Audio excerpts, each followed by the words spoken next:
The first rule of staying safe, be aware of your surroundings. Sean Sticks Larkin here for Crime and Place, the iPhone app that keeps you aware of crime rates anywhere you are, want to go, or just need to know. Nationwide. Crime and Place uses current FBI data for property and personal crimes, so it's always up to date. What's more, it is free to download. Just go to crimeandplace.com. That's crimeandplace.com. Stay aware, stay safe with Crime and Place. Especially with Christmas coming up. It is. Yeah, a lot of people are going to be traveling, and be aware of what they're passing through to get to their families. Yeah, because you never know. It looks pretty safe from the highway. That it does. That exit may be something else. You have no idea. That hotel you want to stay at might be a shady spot. Yes. The Crown Plaza. That 3 nights for the price of one usually is not a very good deal. Absolutely. In the long run. So, Howard. Hey, Sean, what's up? I'm good, buddy. How about yourself? I'm real good. Man, we have got a great guest on here this week. Many people may have heard of a television show he's affiliated with, books, the bad guy involved in a good portion of this gentleman's career, but he's had a very lengthy career, now retired, so kudos to him for that. But absolutely. Really, really excited to have him here with us today. This is somebody you actually found and came across, but I had personally met a couple years back. Yeah, it's kind of small world, huh? The law enforcement world is very small. I mean, it's kind of, there's, depending on the numbers you hear, 800,000 officers or law enforcement officials across the country, something like that. But it's kind of weird how many of us have crossed paths, whether it's through travel or schools or, a case somebody's working together, that type of thing. So it's a good brotherhood for sure. Well, you're going to tell us the name of our guest? I am. We have got Stephen Murphy here with us today. Welcome, sir. I'm excited. I'm a big fan of that TV show you spoke of, Narcos, and you are the main character, and it's pretty much your story, so I can't wait to talk to you today. Well, guys, thank you very much for having me on the show. And if you're looking up to me, you need to get a life here, brother. Well, yeah. So for our listeners out here, everybody is aware of the show from Netflix, Narcos. Anybody who's watching this thing on YouTube or watching it there on, the Law&Crime channel, you could see Stephen here with his the Netflix Narcos poster in the background. Fantastic show. Just an amazing story. So we're going to kind of cover some of that stuff today. Really excited. And the show set in the early or mid 80s, correct, Stephen? Right. That's the way it started. And you can call me Murph, guys. That's what everybody calls me. Oh, okay, Murph. We'll call you Murph. Yeah. But he had that sweet stash, man. That beautiful stash. Well, it's carried on to 2021. Yeah, we can see it's all white and gray now. That's it. Yeah, all of our YouTube listeners can see that. But if you're not if you're listening to us right now, you need to go check out a picture of this stash. It's awesome. We really geez, man hair. Well, Murph, before we kind of have our little spiel here, we get into every single week, and the name of the show is Coptales&Cocktails. So you're going to provide the cocktail for us. We like a good cocktail. Now, you yourself, you are not a drinker, if that's correct. I know, an Irish cop that doesn't drink. What the heck's wrong with that? Nothing wrong. Hey, that's called a long life, is what that is called, buddy. That's called having too much to drink when you're a younger man. You get away from it. Absolutely. So, what? Howard had chatted with you, and there was a suggestion or a drink that you're going to drink, even though it's not alcoholic. Is that correct? Yes, sir. And what would that be?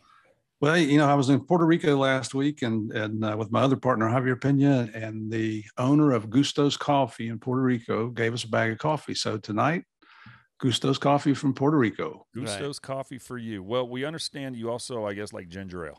I do. And you know why? It's because when you go to the bar with the rest of the guys, they're all drinking beer and mixed drinks, and everybody looks at you. And if you're holding a glass of milk, it's like, what the hell's wrong with you? With a straw in it. Yeah, well, exactly. The straw gives you away when you drink a ginger ale, doesn't it? Yeah, absolutely. So we have the cocktail we've got tonight. Then it's actually something that we've never had here. No. So we kind of did a little research on what we could drink with a ginger ale. So there is a whiskey ginger, and it's basically just ice, rye whiskey, and ginger ale. So we've got some Old Elk rye and a little cheap ass generic ginger ale I picked up on the way here. So cheers. Cheers to you guys. Still better than Apple Crown. Yep. That isn't too bad. That rye whiskey cuts through nice. Yeah.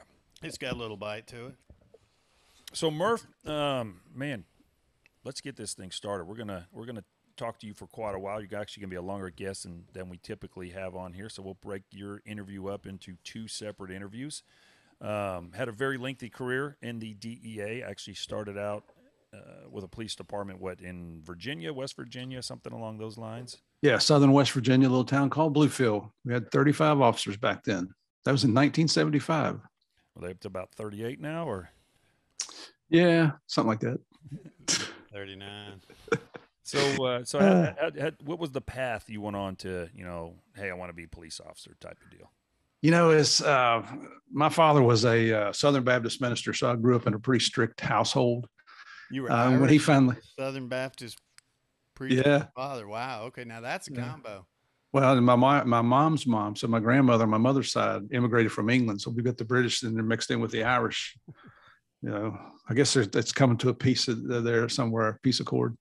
But anyway, when he retired from the ministry, he and my uncle opened a carpet store, a flooring store, and I was the only son of both families, and it was always planned for me to take over. And I started working in that when I was 14 years old, and I hated every minute of it. And I got in trouble with the cops when I was probably about 10 or 11 years old down in Tennessee. I grew up in Tennessee and West Virginia, so I'm like a cross between a redneck and a hillbilly here. Yeah. And I'm familiar with those. We are those. Yeah. That's why we get along, right? Absolutely. So after I met those cops, and they caught us trying to break into a house, and they gave us an option. They said, "Boys, we can take you to prison for the rest of your lives, or we can take you home to your parents." And we all looked at each other and said, "Take us to jail," because it was a lot less punishment than going home to dad. But that's when you've got good parents, when you fear parents more than you do jail. Yeah. And they were. I had the best. I mean, it was a different childhood than most of my friends, but hell, we were kids. We didn't know any different. Yeah. So I guess that experience with the police just kind of stuck with me. And ever since I was a little kid, I wanted to be a cop, and started college in 74 and flunked out of West Virginia University. And, my dad said, I don't pay for academic probation. So I came home and got into a local college, Bluefield State. They had a criminal justice program.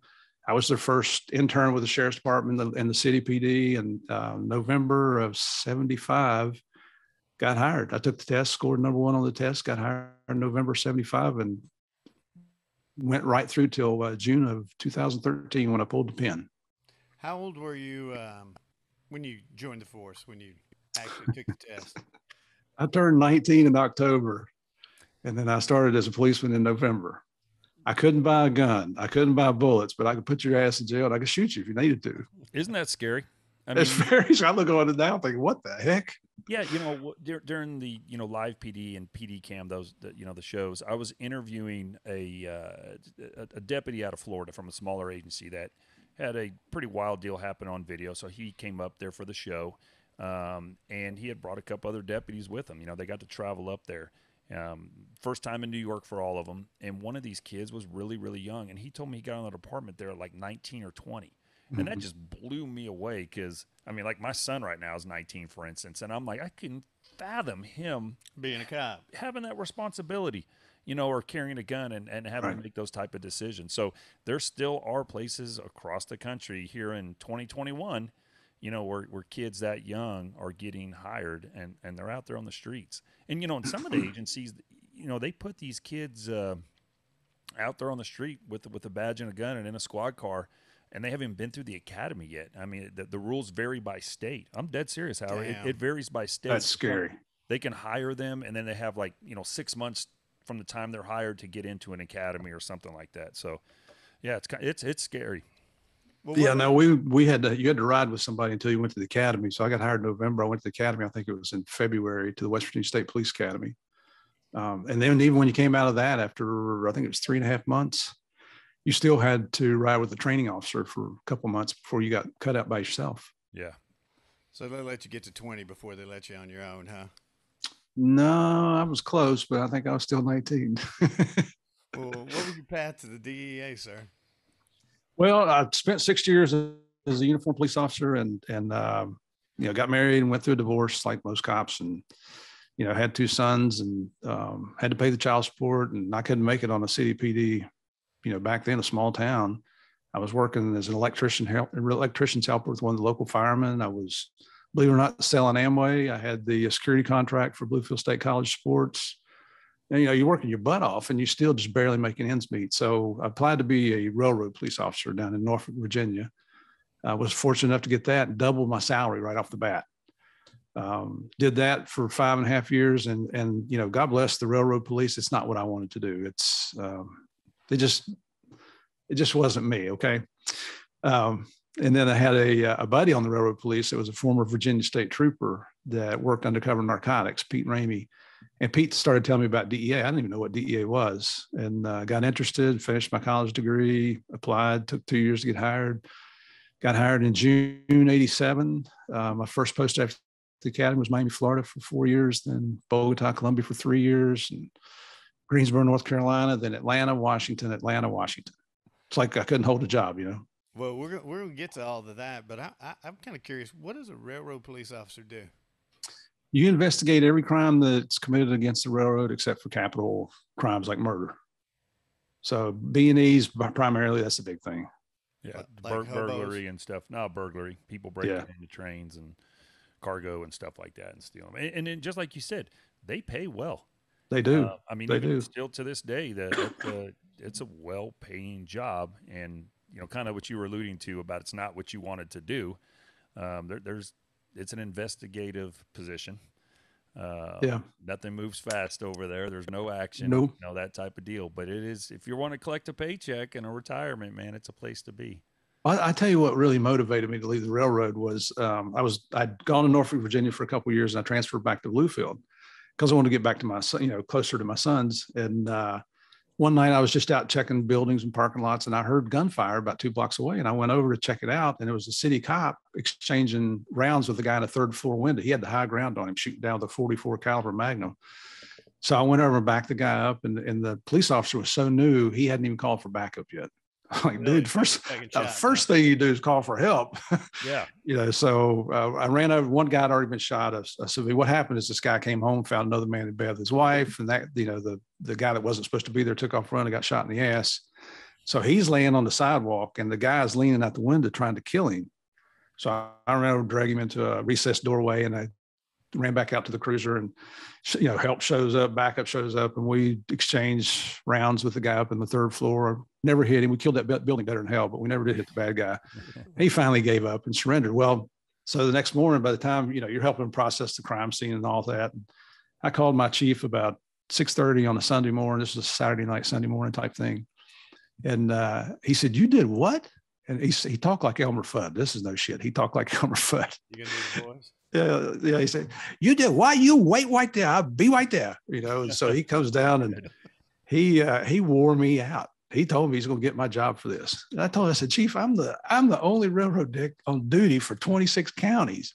Where do you think I go when I need help? I go to these other, uniformed police officers. Plus, these are my friends." Right. But his position on that just gave me the motivation to get the heck out of the railroad police and move on.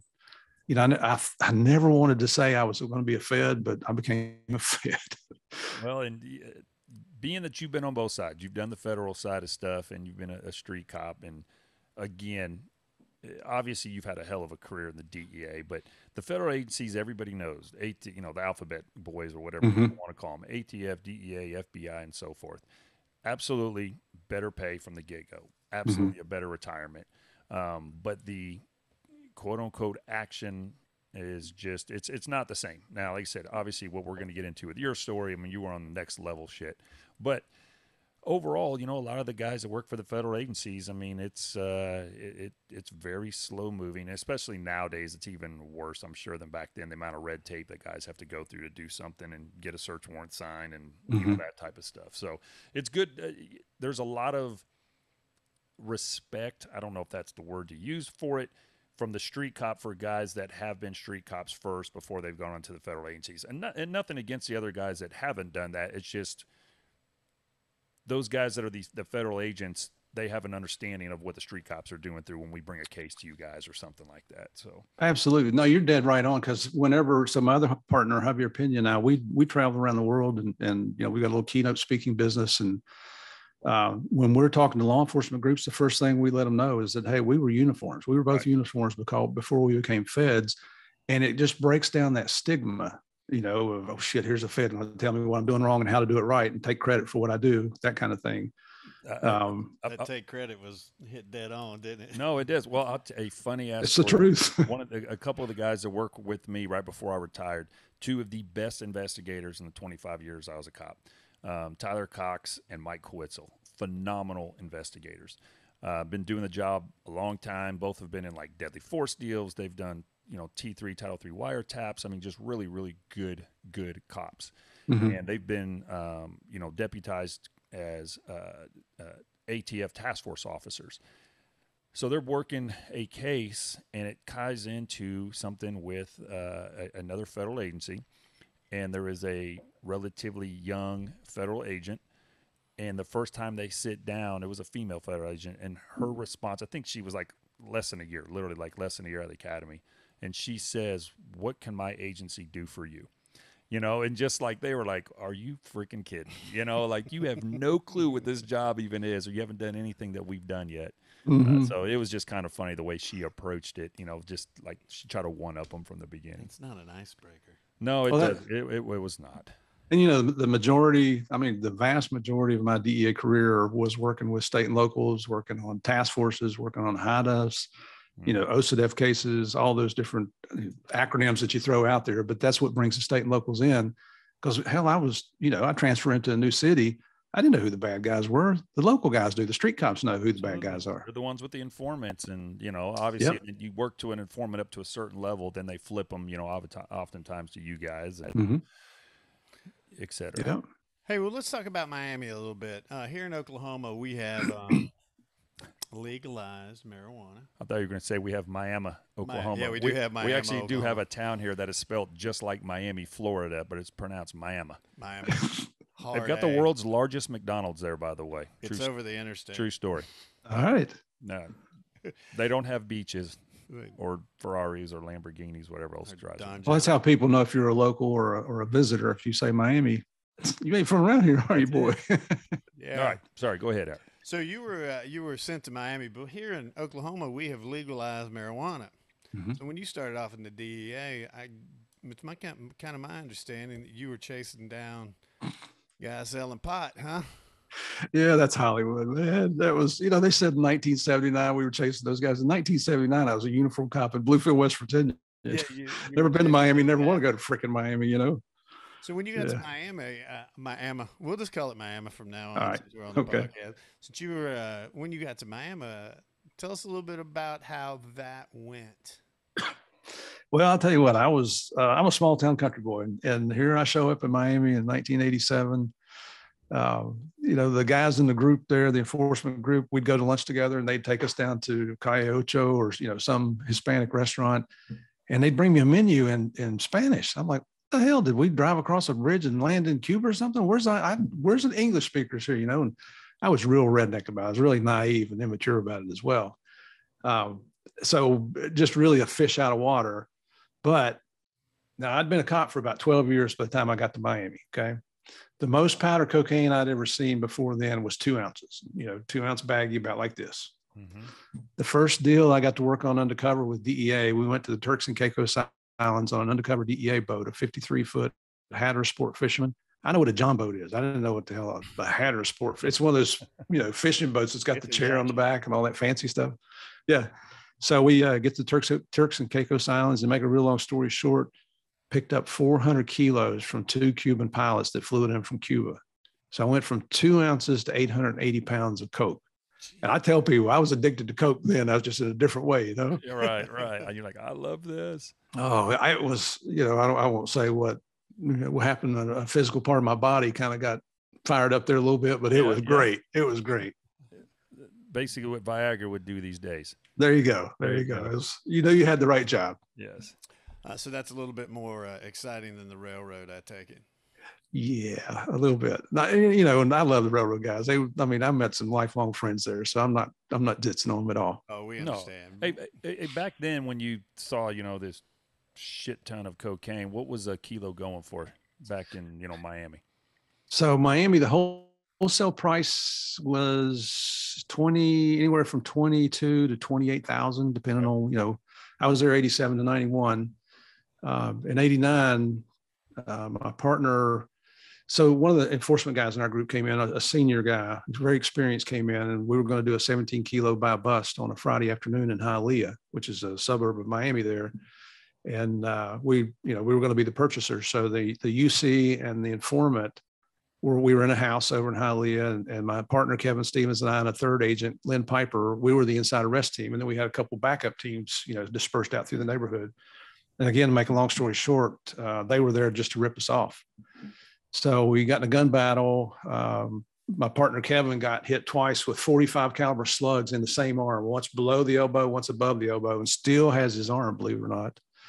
The informant caught a 357 round right in the throat. He didn't, we life flighted him out. He didn't even make it to the hospital. Yeah, that's a disease. So it was, say again? No. When you were saying he caught a 357, a 357 to the neck, I was saying he probably doesn't have a neck anymore. He was, well, and that's when I came out of the room. I had a Colt submachine gun. We got Kevin stabilized, and I was coming out to get the guys that shot these guys. And that's the first thing I saw coming down this hallway. We were in the back bedroom. Is the informant's name was Rafa. Rafa's standing there trying to save his life, and it was horrific. You can imagine how gory, everything was there. So you say your informant got shot in the neck, or one of the suspects got shot in the neck? No, the informant. Oh man, that's terrible. It was bad. Yeah, it was a bad day. Excuse me. With what you've seen and actually has been portrayed on film, your career kind of is like a movie. How does it feel to be in so many gun alterations as a police officer and see informants shot and see your partner shot in the arm in two places? It's alterations or altercations? Alterations. He got his pants in too. Well, some of the times you had to change your pants after we going through some of those scary situations. We'll just go to it's not something that you aspire to, I don't think. I attribute a lot of it to Murphy's Law. Just if something's going to go wrong, it will. Even after that case, we went in. So here's the truth, and you guys will appreciate this. We thought that case was going to be a Hummer, and we call it a Hummer because it just kind of hums along, Mm-hmm. And it was Friday. So we were going to call federal Friday. We were going to head up to the Intercoastal up in Fort Lauderdale, have our wives or our girlfriends come out. Maybe you couldn't bring both, but you could bring one or the other, and hang out for the evening. And so when all this went down, as soon as we caught the guy that killed the informant, I called him. And our outside surveillance forgot to tell us there was a third bad guy in the car, the getaway driver. So the guy that shot Kevin jumped in the car and they fled away. And we caught the driver that night, and then the other guy surrendered 3 weeks later. But we didn't even have raid jackets on. We didn't have bulletproof vest, helmets. So I'm, after I've got the guy secured, I get my car and call for backup and call for ambulances. And so I can hear the sirens coming, and you guys know there's no better sound in the world when the shit's hitting the fan than hearing those sirens come, because help's on the way. And I'm standing in the street with a machine gun, and I can see a Metro Dade police officer about a mile away coming at me. I can see the lights flashing, and I can see the lights. I can hear the siren, and all of a sudden I see white smoke come up from his tires. And I thought, what the hell is going on? And I realized I'm standing in the street with no identification, holding a machine gun. Now, what the hell would I do if I was in his shoes, right? Yep. So I laid everything down. I had my badge hanging around my neck, and you just got to stand there with your hands up and wait for him to come to you slowly and then identify yourself. So it was not very well planned out. What year was this in Miami? 1989 in Miami. And so how did you, the trafficking that started, it went from marijuana and it went into cocaine in Miami. How did that progress from you being in Miami to ending up in Colombia? Well, for us in DEA, they will not make you go overseas. You have to volunteer to do it. And I'd been working some cases with our office in Barranquilla, and we'd made some really big cash seizures back then. $1.3 million was a lot of cash. Mm-hmm. It's nothing nowadays. It's just kind of typical. But, talking to the agents there and got interested in what they were doing, and realizing, I'm in the hottest spot I could be in the United States right now. And, we're surviving it. And I got to give a lot of credit to my wife, because she's a registered nurse. Ooh. She was working in she would work in the ICU. She worked in the trauma units. She liked the blood and guts kind of stuff, like she liked the action in her job. And she came to me after we'd been there for a few years, and she's like, "Boy, this has been really exciting for us down here. What's next?" And I said, "Well," Loved it.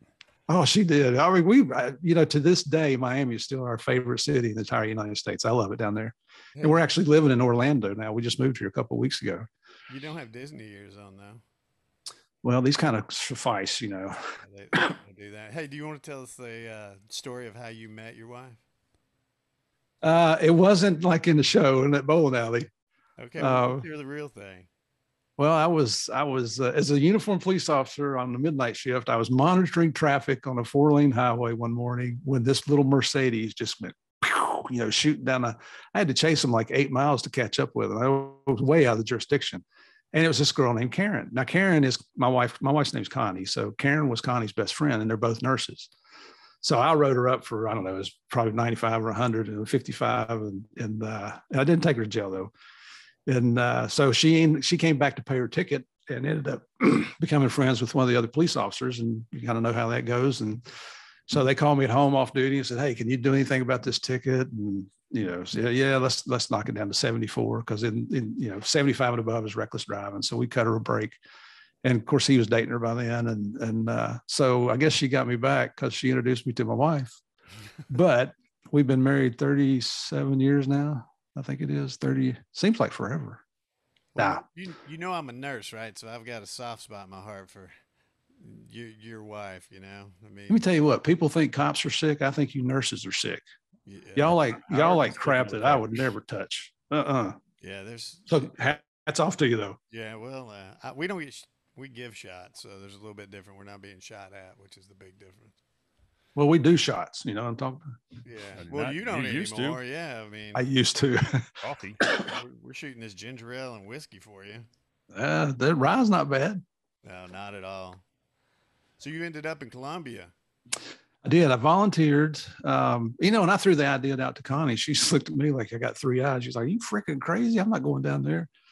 And I mean, you got to know your partner, right? You got to know your wife. So I knew just to let her think about it for a while. And about 3 weeks later, she came and she said, "Do you still want to go?" And I said, "Yeah."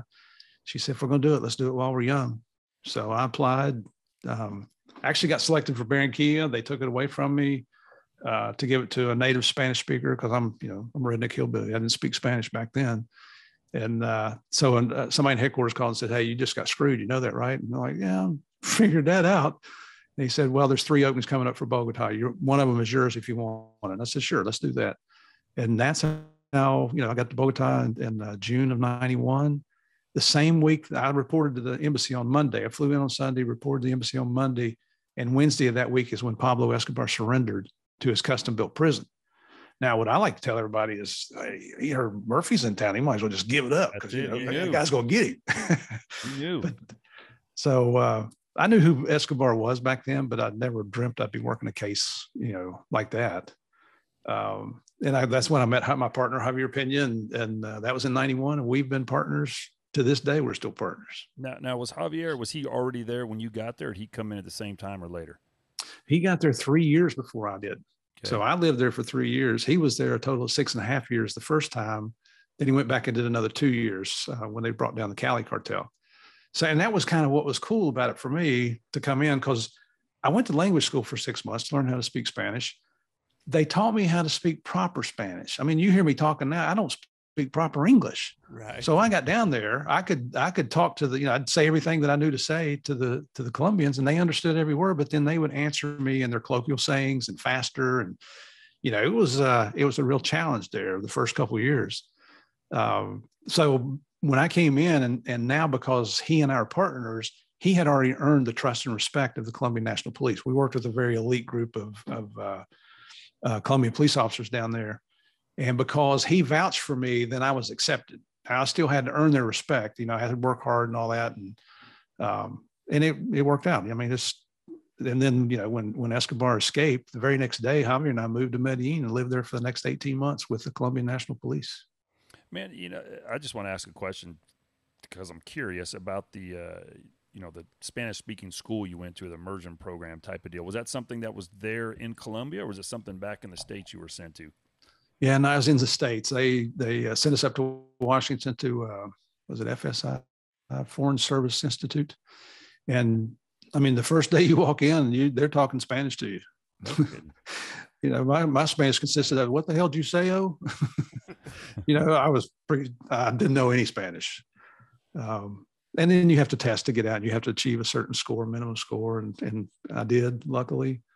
But this was the cool thing about Colombia. So as wrong as it is to stereotype people, the only Colombians I'd ever met were the ones I'd put in jail in South Florida.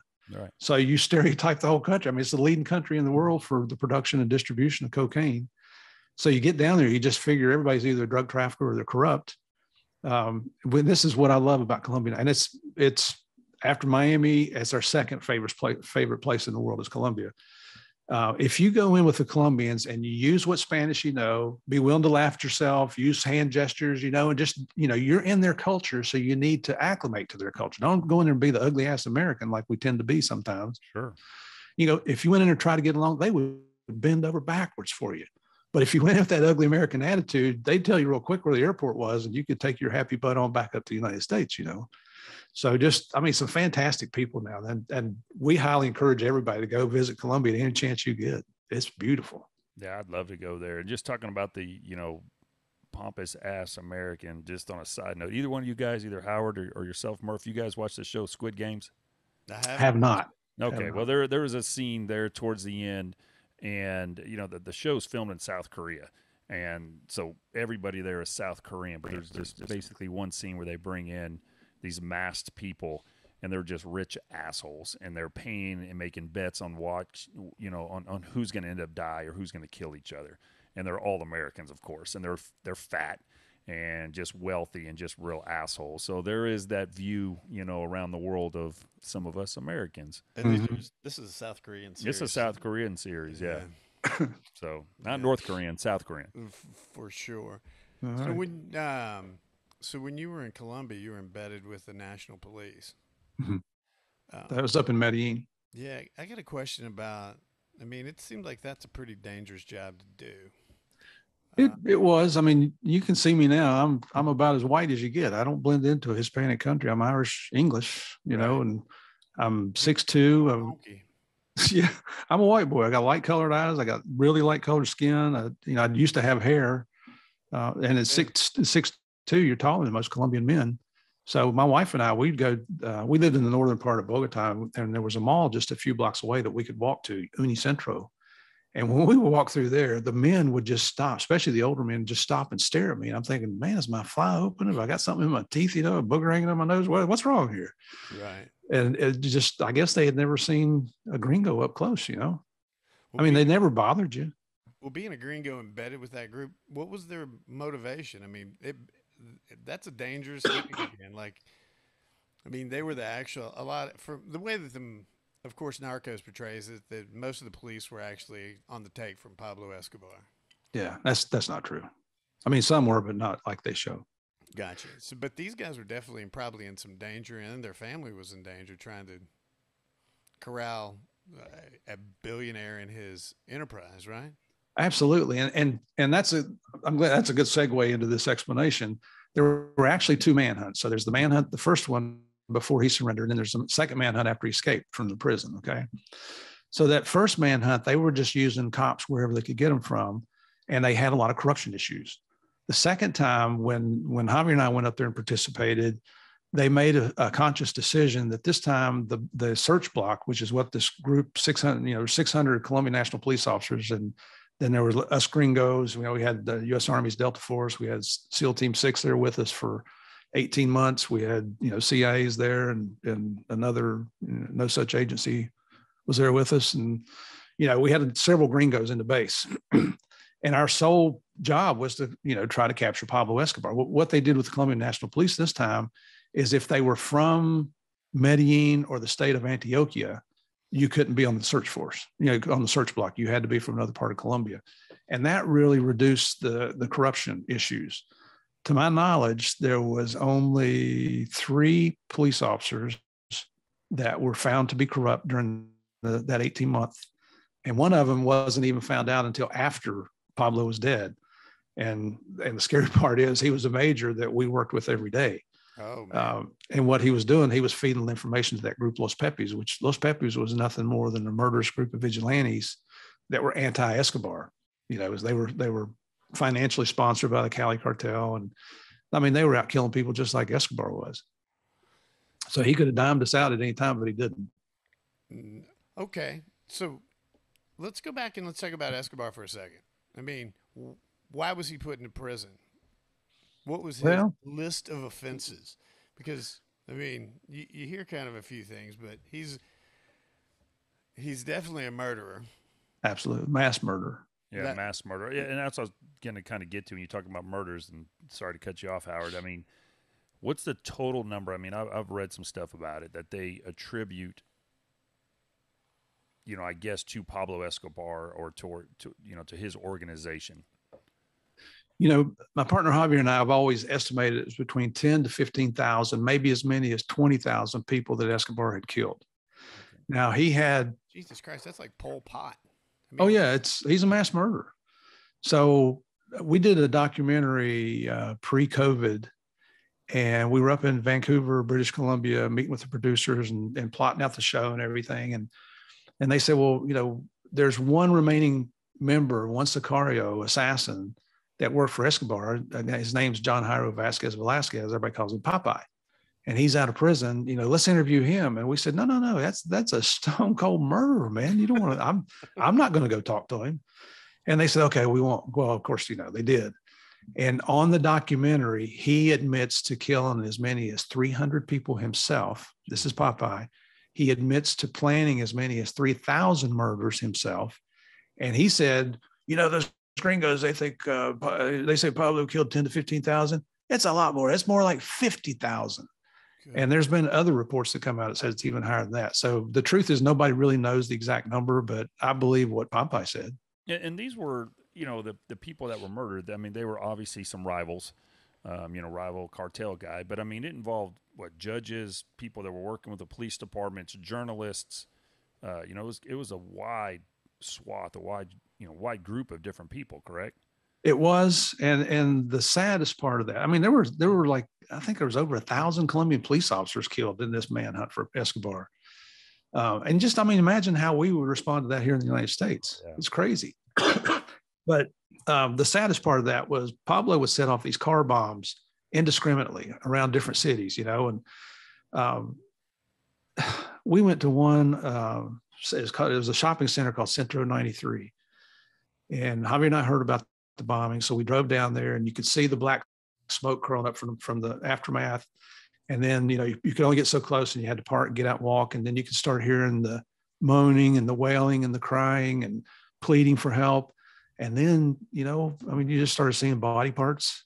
And then you got up to the main bomb site and it was just chaos. It was just like an apocalyptic event there. It was unbelievable. And the reason he blew that up, the Centro 93 had a solid glass front and it was the size of a city block. So when that bomb went off, now you got bazillions shards of glass flying around, killing people and maiming people. And Pablo's target was across the street was a drugstore that was owned by the Cali cartel. But here you've got all these innocent people that were just out. It happened to be a day when moms were out with their children shopping for school supplies. It's those iconic pictures that you see in magazines, where first responders are holding the lifeless body of children. It's exactly what you saw there. It's things that humans should never have to see, to be quite honest with you. How many times did you see stuff like that? Well, it was pretty common up in Medellin. I mean, he would set the car bombs off. And that was Javier's biggest fear was coming out of the compound, because coming out of a compound was only two ways out. And he would have, spotters set up, and then he might just set a car bomb off out there as a patrol goes by. Thank the good Lord, it never happened to us.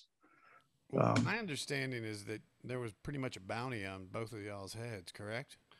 There was. Pablo put a bounty on every police officer in Colombia. And this is going to make you sick. A police officer's life was worth $100. Oh, geez. So Javier even arrested a 15-year-old Sicario one time, believe it or not, with the Colombian National Police. And when I say we do things, we never did anything unilaterally like it shows in the Narcos series. Right. We were always with the Colombian National Police. So he helped him arrest this guy, and they took him in and questioned him. And then this kid, 15 years old, admitted that he'd already killed 10 police officers. You know, and he said, well, how do you do it? He said, I'd walk up, you know, they're in uniform. I walk up behind them, shoot them in the back of the head. He said, the most I ever killed in one day was 3. You know, you go to this certain address and you get your, you know, I got $300. You know, I give most of the money to my mother, who has nothing, doesn't have a job. But so then there was a bounty on us. Pablo put a $300,000 each on us. Now, I'm looking at you guys in your eyes, and you know he's dead. That bounty's off the table. You can't collect on that shit no more, right? That money's tight these days. I'm retired. That pension system is great. I think he put in a trust. Yeah. No. So, and if you don't mind, man, just kind of give a you know, a definition of a Sicario. By the way, the movie Sicario and Part 2 are pretty damn good movies, but they are, aren't they? Part 3. But just, you know, the general definition of a Sicario. A Sicario is just a Spanish word for assassin. You know, somebody that'll kill you in your sleep, will smile at your face and stab you right in the throat. So, you know, with Escobar doing car bombs, you know, the Sicarios that are working for him, killing people for $100, obviously the people within his own organization. I mean, he is like a legit bona fide modern era, I guess, of at least of that time, you know, that time, a legit narco terrorist. I mean, there's people that are narcotic traffickers. Obviously, we're all familiar with terrorists, but he was the combination of the two in furtherance of his organization. He was the world's first narco terrorist. Yeah. You know, people say, what the hell's a narco terrorist? It's a drug trafficker that employs terroristic activities in his criminal enterprise. That's as simple as I can make it. No, that's you know, I mean, we weren't used to seeing car bombs. We weren't seeing things like that in the United States. I mean, we did see the Oklahoma City bombing, but that wasn't drug related, I don't think. No, yeah, not to my knowledge. And ideology. Right. So it was, you know, from going and being a small town police officer where we had 35 cops to going up and getting an opportunity to work on the Escobar case, we knew at the time, you know, this is going to be a case of your career, a case of a lifetime. You'll probably never work a case bigger than this in the rest of your career, which is true. But then when it was all over, you know, Javier got transferred to San Juan, Puerto Rico. I got transferred to Greensboro, North Carolina. If you would come and ask me about the case, I'd tell you about it, but I didn't go around. It's not like you walk in the office and say, hey, I killed Pablo Escobar yesterday. What'd you do? Right. You know, you didn't brag about it. And honestly, when Narcos came along, when Netflix came along with the Narcos series, we turned them down because we just thought nobody's really interested. Nobody cares. Didn't know that much about Netflix at the time. And the producer, the creator of Narcos is Eric Newman. He's a super guy. He's become a really, really good personal friend. He was the creator, and I know he about fell out of his chair when I told him that we weren't interested. I mean, Sticks, you know, people will sell their souls to get in Hollywood, right? That's the damn truth, man. Oh, it's crazy out there. But you know, he flew to Washington with a couple of writers. I had dinner with them, and they had a really good sense of humor. And in my book, that carries a lot of weight. When I walked in the restaurant, I never met these guys, but you know how we are. We can pick them out. So I walked over and I said, I got to tip one of y'all's holding a bag of cocaine. Get your asses up against the wall. And they got the big eyes looking at me. And then they realized who I was and busted out laughing. And they didn't get mad at me. So, you know, it's a nice little icebreaker. And we had a great meeting. And at the end, he said, well, what are you going to do now? And I said, well, I'll talk to Javier. And, you know, I'll recommend that let's pursue this, see where it goes. And he said, well, why are you guys so hesitant to tell your story? And I was honest with him. I said, Eric, the last thing we want to happen is anybody would ever glorify this mass murder, this piece of crap, Pablo Escobar. And he told us, and he said, I'm making you a promise now. I will never do that. And he has lived up to his word to this day. That was in 2013. Well, Murph, we are breaking this interview up into 2 episodes. And believe it or not, we have pretty much smoked through the first one already. So we're going to close this one out. And on part 2, we want to hear about the, you know, this hunt for Pablo, the way it all finished up, and a little more about the Narcos, what everybody else is familiar with. Glad to be here. Glad to tell you the second part. And I'll keep talking till you tell me to shut up. So, all right. Well, stay tuned next week. Oh, we never get this. Yeah, we've never done it. Stay tuned for next week for part 2 with Murph, Stephen Murphy.